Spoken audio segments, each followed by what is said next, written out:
Hello guys, so pag-usapan natin college basketball, NCAA, itong NCAA, oldest collegiate sports league sa Pilipinas, itong NCAA, at umabot na sila sa 101 season, 101 years na itong NCAA. So meron silang bagong format.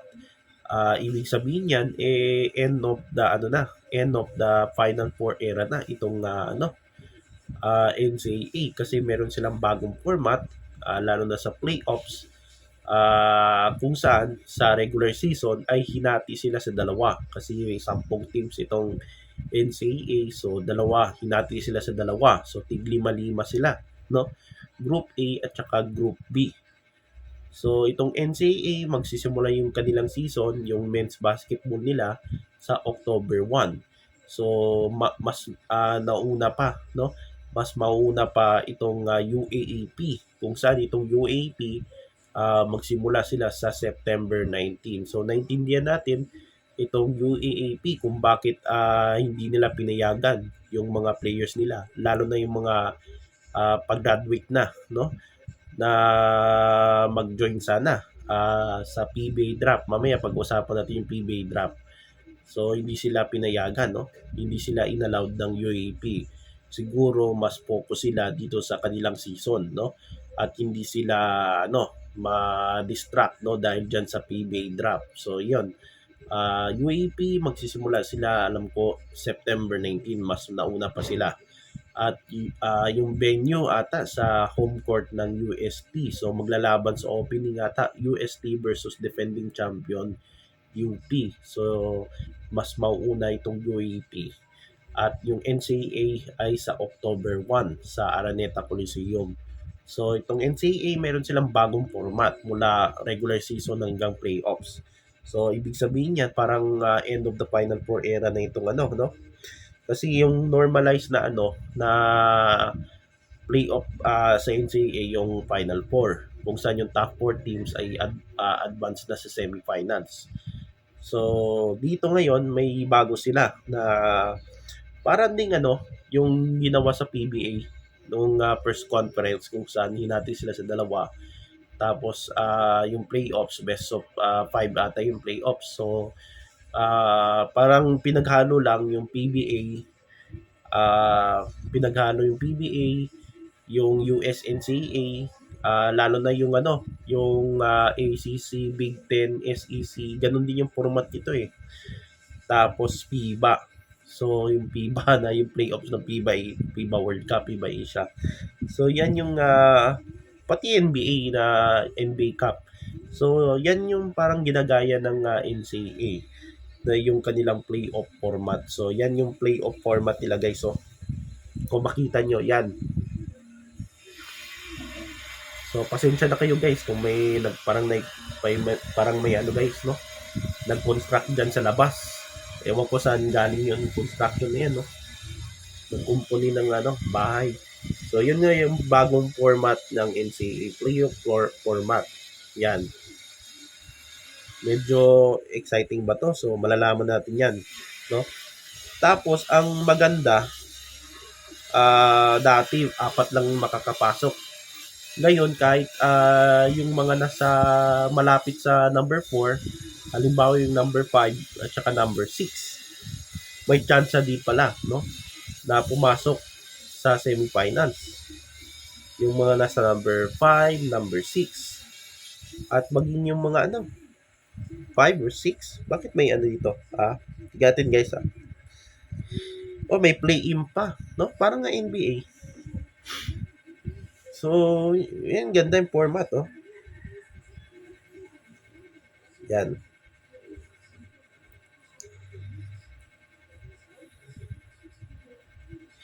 So, yan guys. Tapos, meron, asan na yun? Ito, yung group bracket nila. So, unay na muna natin pag-usapan yung group bracket. Yan. Nakita nyo guys? Yan. So, yun. So, sino yung nasa group A? Sino yung nasa group B? So sa Group A, siguro paano nila nabuo itong bracket na ito? Siguro yung sa performance nila sa season 100 siguro. So sa Group A, yung mga teams, yung mga schools na kasama sa Group A ay ang Mapua, ang defending champion Mapua Cardinals. Kasama niya LPU Pirates, Perpetual, Altas, San Sebastian Stags at itong Arellano Chiefs. Group B, Benil Blazers. Ay yung Group B, ang talagang matindi itong Group B. Sinasabi nila Group of Death. So, nandyan yung Benil sa Group B, runner-up sa last 100 season. Tapos San Beda Red Lions, Letran Knights, JRU Heavy Bombers at EAC Generals. So, yan yung mga nasa group bracket. So, babasahin natin ano ba yung playoff nila, di ba? Okay. So, yun. The tournament will now unfold across 5 phases. The group stage will feature a double round robin within each group while also facing teams from the other group once for a total of 13 elimination round games. So, group stage will feature a double round robin, which also facing group ones for a total of 13 elimination round games. So, the top 3 teams from each group will advance directly to phase 3, the quarterfinals. Yung top 3 teams each group. So, 6 yan. So, yung ibig sabihin, yung nasa 5 or 6 may chance yan, no? Pumasok. Meanwhile, the bottom 2 teams from each group will battle in phase 2, the play-in round. So, kahit yung nasa bottom 2, may chance din, no? Pumasok, no? Sa quarterfinals at kung makalusot sila sa semifinals. So, maganda itong ginagawa ng NCAA. So, the play-in round for a chance to secure the fourth and the final quarterfinal slot. In the crossover quarterfinals, the top seed of each group will face the fourth seed from the opposing group, while the second ranked teams will take on the third seeds from the other group. The top two seeds will enjoy a twice to beat advantage. So yung top two seeds guys, siguro sa each group meron silang twice to beat, no? Quarterfinal winners will move on to the best of 3 semifinals. So best of 3 na yung kanilang semifinals. Dati parang twice to beat. Tapos yung nasa higher rank teams, yan yung magto-twice to beat. Tapos kung yung nasa bottom, kailangan mo talunin 2 beses. So ngayon, best of 3 na. So, tingnan natin kung talagang effective yung kanilang yung playoff bracket. The victors in the semis will face each other in the last phase, the best of 3 finals. While the losers will square up in the one-game battle for third. Tapos, yung juniors basketball tournament nila ay ganyan din yung kanilang format. So, medyo maganda yung ginagawa ng NCAA dito, no? So, tignan natin kung effective ba yung kanilang strategy, yung bagong format nila mula sa regular season. Alam ko 13 games. Tapos, makakalaban din nila yung mga nasa kabilang group. So, yun, maganda. Tapos, ito.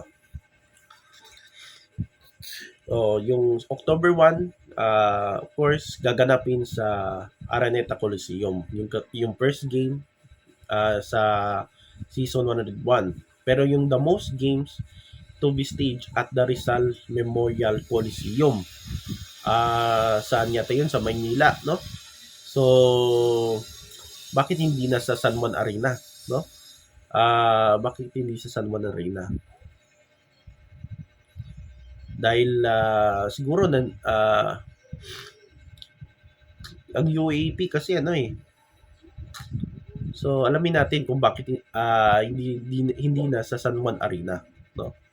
at nilipat sila sa Rizal Memorial Coliseum kung saan ay very history yung kasi dating venue na rin yan ng NCAA, no?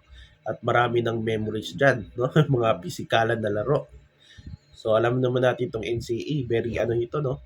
Ah Talagang physical yung laban diyan. So yun. So yung mga teams naman na nasa group bracket, so yung pinakamatindi yung Group B kung saan nagsama yung Letran, San Beda o maglalaban yung Letran at San Beda, no?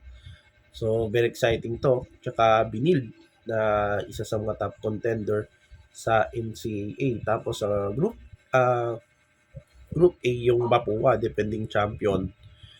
At kasama niya sa grupo na medyo dark horse din ito, LPU, Perpetual, San Sebastian, kahit yung Arellano. Tapos yung nasa group B, yung JRU, ano din ito, no? Dark horse din ito. Kasi meron silang mga bagong rookies na mula sa juniors na magagaling, no? Nandyan sa JRU. Si Jubilia, baka next year pa yan kasi parang may 1 year residence siya eh. Kasi galing yan sa kaka-champion yan dyan sa Mapua, no? Itong si Jubilia. Tapos yung AAC, isa pa yan. Dark horse din ito. Nandyan yung kanilang best player dun sa junior, si EJ Castillo. So medyo maganda yung mga line-up, lalo na yung mga kinuha nilang mga recruit, no, sa mga NCAA teams. So hindi rin magpapatalo yung mga NCAA teams, no? Kasi ang laging pinapakita yung mga nasa UAP. So yun guys. So tingnan natin kung effective ba yung kanilang mga bagong format, no? Mula sa elimination round hanggang sa playoffs. Kasi kapag nag-success yan, baka gagayahin niya ng ibang liga kagaya ng UAP, no? Yung kabila, yung UAP at maging yung PBA, itutuloy nila yung no? Yung ganitong format sa isang conference. So tingnan natin, no? Kung talagang maganda yung kalalabasan itong bagong format kasi doon yung rule nila sa playoffs is top 4 teams pasok na agad sa semifinals. Tapos yung yung top teams sa team standings, yan yung twice to beat. So ngayon parang hindi na. So end of the Final Four era na ito. Kasi kahit yung mga nasa baba, may chance sila na pumasok sa top 4, no? So yan yung maganda diyan. So malalaman natin, no, sa darating na season 101 kung ano talaga yung kinalabasan ng nitong season 101 ng NCAA. So yan guys ang ating basketball update sa araw na ito, NCAA College Basketball.